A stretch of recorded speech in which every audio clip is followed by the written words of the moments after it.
শিলিগুড়ি ঐতিহ্যবাহী কালী মন্দির হলো আনন্দময়ী কালী মন্দির। আজ নীল পুজো। এই শুভ দিনে আনন্দময়ী কালী মন্দিরে উদ্বোধন হয়ে গেল দুর্গা মন্দির।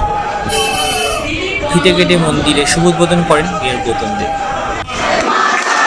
जय मां काली, जय मां काली, काली काली माता रे कल्याणी, हम सभी लोगों को कल्याण करो।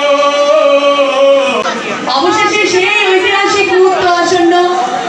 আমাদের নবনির্মিত দুর্গা মন্দির উদ্বোধন হতে চলেছে।